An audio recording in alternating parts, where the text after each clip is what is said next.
Howdy, howdy. I hope folks are doing well.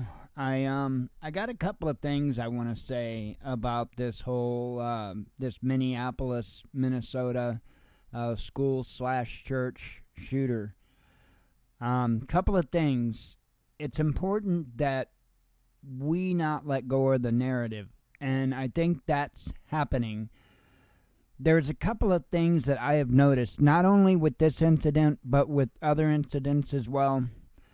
And what that is number one, the media is continually saying that they were legally bought guns.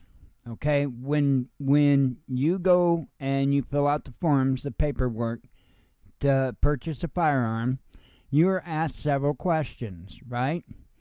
One of those questions is if you were on drugs, right? And if you answer yes, or if the answer is yes, you can't legally buy those guns. It also asks you about mental health. And I'm sorry, but I am not going to forget that gender dysphoria is a mental health issue. That makes them ineligible for firearm ownership. They were not legally purchased guns. We need to stop letting them say they were legally purchased guns.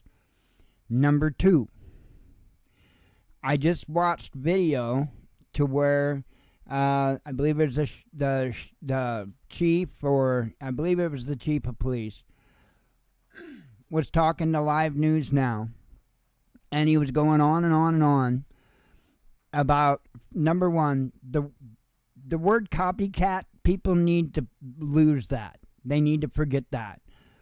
There is a push out there, and they claim to be trying to do well.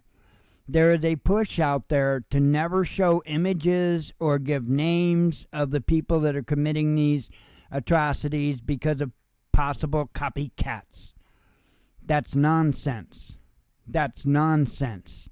What they are trying to get you to do is stop demanding information. Because once you stop demanding information and all they have to do is, just tell you what happened, well, then it's all easy for them. Okay? One of the ways to spot when people are going down this lie is when they start talking about how the shooter wants notoriety. And that may be partially the case. The shooter wants notoriety. But that is not the root of the motive. Notoriety was not the root of the motive here. The root of the motive here was an anger towards God, an anger towards Christians, an anger because they will not accept his ways. Now, I don't know the details of the mother's employment with the church and or school. It's coming out that the shooter was a student at one time at the school. I'm sure the school probably wasn't real pleased with the lifestyle choices of this individual. And so my guess, just looking at the surface, was that he was exacting revenge on a school that would not accept it for its gender dysphoria. That is the root, not the notoriety. The root is that they wouldn't accept his lifestyle as being the right way to live, as whatever, as if it's just perfectly normal. Gender dysphoria is a mental illness, just like many, many other mental illnesses out there. It cannot be encouraged, it cannot be enabled, it cannot be empowered, and it cannot be excused. Plain and simple.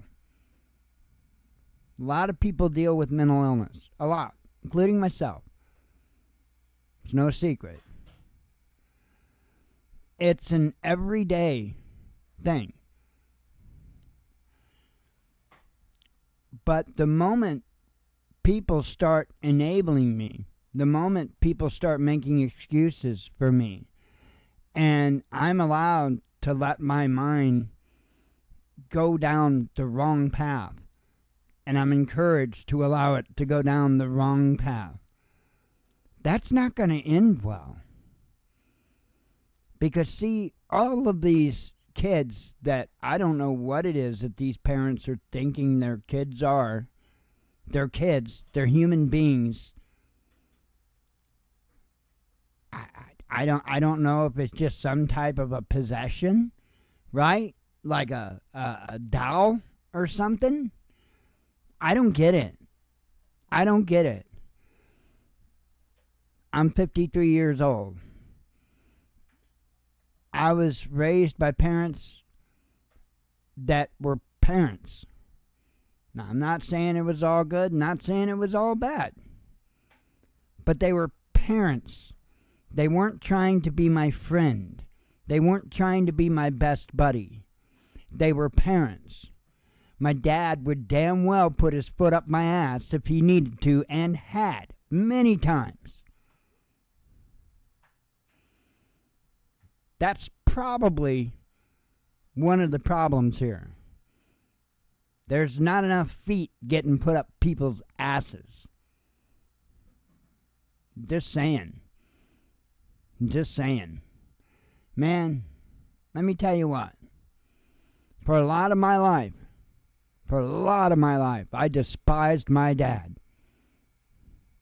I did.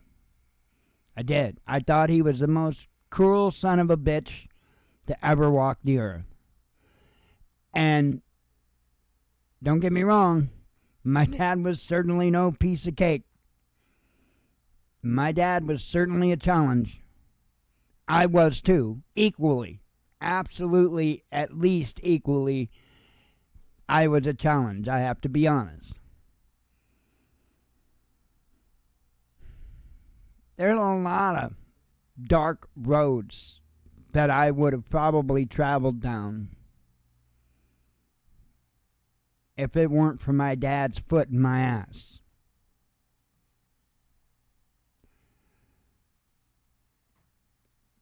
There came a time in my life, I don't know exactly when, that it dawned on me that that foot in my ass was for a reason. And that the things that I was figuring out right then at that time was the reason for that lesson. Little did I know, Dad was trying to teach me things that I wouldn't have figured out for a long time. And I think the same is true for many of us as we grow up, as we mature, as we experience life. It is the job of parents to guide their children, to give them that good, strong, firm foundation, so that when it is time for them to go out and meet the real world, they don't lose their minds because it's not what they were promised it was. And that, ladies and gentlemen, is what happened in Minnesota. Shalom.